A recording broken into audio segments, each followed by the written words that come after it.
What up, YouTube?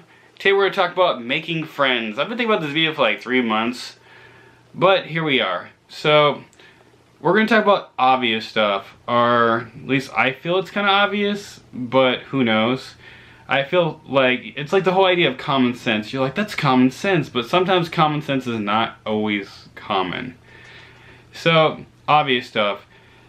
If you're a jerk, people are probably not going to like you too much, you know what I mean?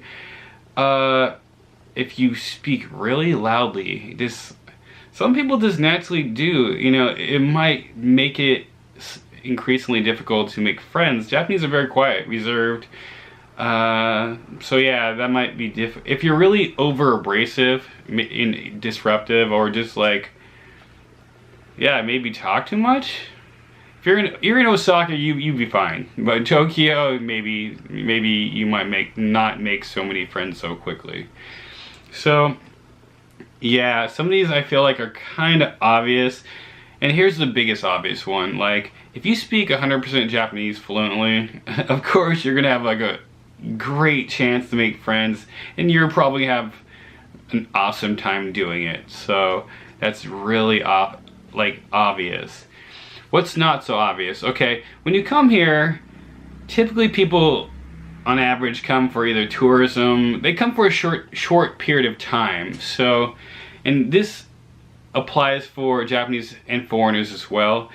Japanese and foreigners might not want to invest too much time in you if you're only going to be in Japan for 6 months to a year. I'm just saying, you know, so they'll even ask you, they'll be like, oh, how long are you going to be here? If you're like, oh, I'm not sure yet.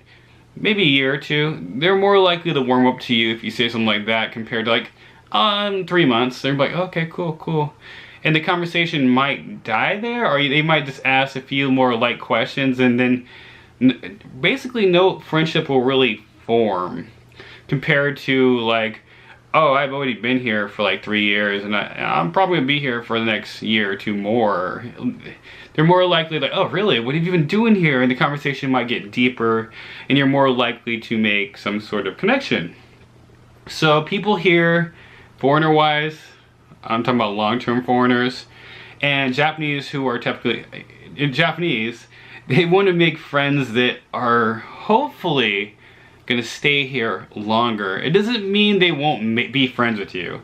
It just means that could be one reason sometimes, you know, it's difficult to make friends. Of course, it's easier to make foreigner friends. I don't care where you're from. I don't care if you're from Europe, Scotland. I don't care even if you have an accent. You know, if we all speak the same language, it's way easier to make foreigner friends. You know, just go to a foreigner bar, what up? Go to meetups, what up? Japanese, I'm not saying it's difficult to meet them. You can go to meetups and do language exchange with them, and you can meet them that way. In my experience, and hey, maybe it's just me, you know, maybe you guys will be magic.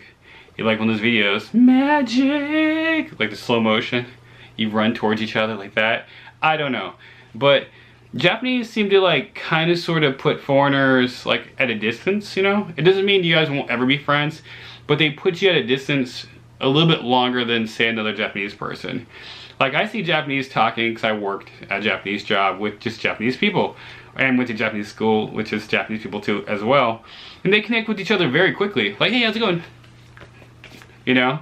But with the foreigner, it's like, hey, how's it going? It's like all formal and slow, and it's just not the same, you know what I mean? And it really, I feel like it really does stem to your ability to speak Japanese. So once you get like really good at Japanese, then you shouldn't have that many problems making friends here. So yeah.